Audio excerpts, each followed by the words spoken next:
अप्रैल चल रहा है और इंडिया में क्रिप्टो रेगुलेशंस पर एक बार फिर से बात शुरू हो गई है। यूं तो G20 की प्रेसिडेंसी जब से इंडिया को मिली है पिछले साल दिसंबर से, तभी से government crypto discussions, crypto framework को प्रायोरिटी पर लेकर चल रही है, आप जानते हो। बट अब जैसे जैसे डिस्कशंस आगे बढ़ रहे हैं तो हमारे सामने क्रिप्टो को लेकर पिक्चर और ज़्यादा क्लियर होती जाएगी कि आगे इंडिया में क्रिप्टो का फ्यूचर क्या होगा एंड गवर्नमेंट इस पर डिसीजन किस तरीके से आगे लेगी। फाइनेंस मिनिस्टर अभी यूएस में है, वहाँ पर उन्होंने एक इंटरव्यू में क्रिप्टो पर बात की कि कैसे इंडिया में G20 देशों की जो मीटिंग चल रही है, इंडिया प्रेसिडेंसी कर रहा है, उसमें क्रिप्टो फ्रेमवर्क को प्रायोरिटी पर लेके चला जा रहा है एंड इस पर आगे क्या हो सकता है। फिर एफएम ने आईएमएफ की जो फर्स्ट डिप्टी मैनेजिंग डायरेक्टर है गीता गोपीनाथ, उनसे बात की। दोनों के बीच में भी क्रिप्टो पर डिस्कशन हुआ दोनों के बीच में। फिर उसके बाद एफएम आईएमएफ की मैनेजिंग डायरेक्टर क्रिस्टीना जॉर्जीवा से भी मिली। So finance minister Nirmala Sitharaman ने क्रिप्टो को लेकर इस बार क्या कहा है एंड इसमें आपके लिए क्या इंपॉर्टेंट है, यही आज आपको बता रहा हूं। सबसे पहले एफएम ने क्रिप्टो पर यूएस में एक इंटरव्यू में क्या कहा है, सबसे पहले ये वो सुनेंगे, उसके बाद आगे इस पर बात करेंगे। There are other very pressing issues such as cryptocurrencies. We've seen so many collapses, such shocking developments in the crypto world. Even that requires the G20 to give its time. We are pressing with some kind of a proposal. The IMF is giving a paper, the FSB is giving a paper. Again, India presidency taking that on board and taking up the cause of a common framework with which all countries can deal with this matter. We are not expecting them to agree to it, but at least discuss it.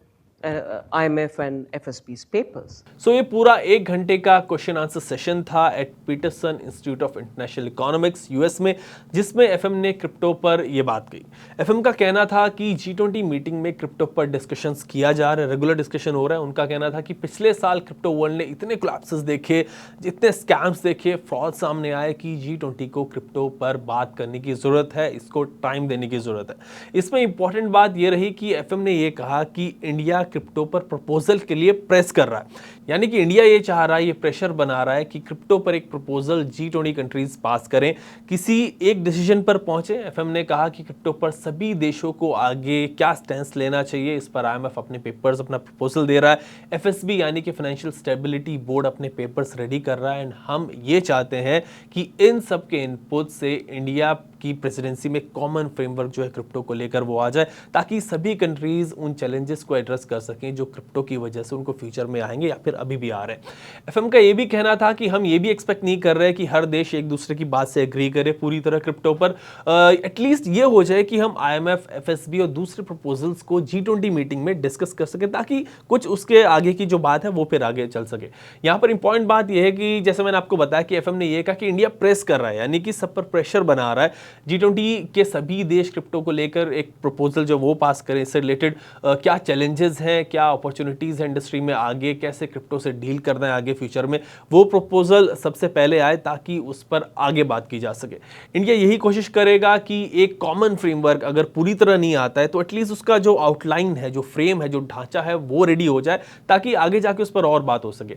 FM के इस statement पे एक और important बात यह रही कि FM से डायरेक्टली क्रिप्टो पर सवाल नहीं किया गया था। जो सवाल किया गया था G20 प्रेसिडेंसी पर एंड G20 एजेंडास पर बात करते हुए, मतलब एफएम ने खुद ही क्रिप्टो का जिक्र किया। सो इससे आप अंदाजा लगा सकते हो कि गवर्नमेंट क्रिप्टो रेगुलेशन को किस तरीके से ले रही है, किस तरीके से हैंडल कर रही है। आई मीन ये गवर्नमेंट की प्रायोरिटी में से एक लग रहा है। इस सेशन के बाद एफएम जो है वो आईएमएफ की first deputy managing director Gita Gopinath से भी मिली। गीता गोपीनाथ ने ट्वीट में बताया कि भाई इन दोनों के बीच में जो बात हुई, क्रिप्टो से रिलेटेड जो चैलेंजेस हैं उन पर बात हुई।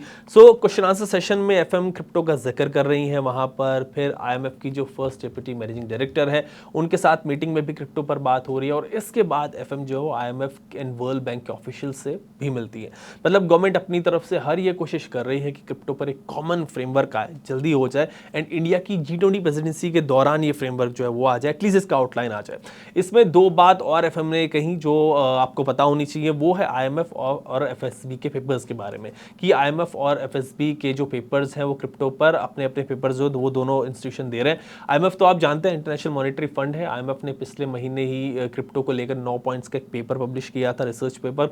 इनमें टोटल 47 पेजेस का पेपर था, जिसमें 9 पॉइंट्स जो थे IMF ने हाईलाइट किए थे। एंड इसमें लास्ट के 4 पॉइंट्स जो थे वो बड़े इंपॉर्टेंट थे। बेसिकली यही इस वक्त का जो एक्शन प्लान है वो लग रहा है, जिसमें देश के सभी एजेंसीज क्रिप्टो को जॉइंटली मॉनिटर कर सकें, एक इंटरनेशनल ट्रैवल रूल हो, एक देश से दूसरे देश में जो क्रिप्टो ट्रांजैक्शंस हो रहे हैं उनको इजीली एक जगह से ट्रैक किया जा सके, साथ में क्रॉस बॉर्डर पेमेंट्स जो है उनको ट्रैक किया जा सके। मतलब मैंने पिछली वीडियोस में कई बार ट्रैवल रूल पर बात की है, सो आप उनको देख लेना, उसमें आपको समझ आएगा। सो ये सब ऑलमोस्ट वही है जो हम लोग बात करते हैं।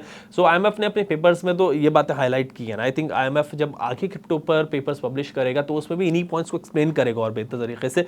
डिफरेंट कंट्रीज क्रिप्टो को कैसे अप्रोच कर रही हैं उनको भी मेंशन कर सकता है, बट ओवरऑल यही रहने वाले हैं जितना मुझे लगता है जो इन 9 पॉइंट्स में पहले IMF ने मेंशन किए। एंड IMF के बारे में ये बात हमें वैसे ही क्लियर है कि क्रिप्टो पर IMF बैन की बात नहीं करता है, रेगुलेशन की बात करता है हमेशा से। इवन दो हार्श रेगुलेशन हो सकते हैं IMF की तरफ से, मतलब IMF जो बात करता है, बट नॉट बैन। ये तो मतलब IMF की बात रही है। दूसरी बात जो थी FM ने की थी वो थी FSB की। इसमें IMF के साथ साथ फाइनेंशियल स्टेबिलिटी बोर्ड जो है वो भी अपने पेपर्स जो क्रिप्टो पर प्रिपेयर कर रहा है। इन पेपर्स में यही होगा कि क्रिप्टो इंडस्ट्री जब आगे बढ़ेगी तो देशों को फाइनेंशियल सिस्टम्स को उसकी वजह से कितने चैलेंजेस फेस करने पड़ेंगे, उससे रिलेटेड कुछ इन्फॉर्मेशन वहाँ मिलेगी। FSB की एक रिपोर्ट लास्ट ईयर अक्टूबर में भी आई थी, उसमें FSB ने उस वक्त के जो स्कैम्स थे वो सामने आए थे क्रिप्टो वर्ल्ड में, उस पर बात की थी। टेरा लूना था, कोलैप्स था, 3 कैपिटल, वोएजर, मतलब वॉल्ट के साथ जो इशू आया था आप जानते हो, वो सभी हाईलाइट किए थे। अभी FSB क्रिप्टो पर और पेपर्स प्रिपेयर कर रहा है एंड गवर्नमेंट भी इनका इंतजार कर रही है। FSB के बारे में थोड़ा इन नटशेल बता दूं आपको कि एक इंटरनेशनल बॉडी है, इंटरनेशनल ऑर्गेनाइजेशन है, जिसमें कई देशों मेंबर्स हैं, इंडिया भी मेंबर्स हैं। FSB की रिपोर्ट में इस पर गाइडलाइन होगी कि इंडिया में दूसरे देशों में आगे क्रिप्टो का फ्यूचर किस तरीके से हो सकता है। फाइनेंशियल स्टेबिलिटी बोर्ड दूसरे देशों में क्रिप्टो को लेकर क्या चल रहा है इसको मतलब इसको भी मॉनिटर कर रहा है एंड अपनी जो रिपोर्ट है उसमें इंडिया को भी गाइड करेगा कि how to deal with the crypto industry.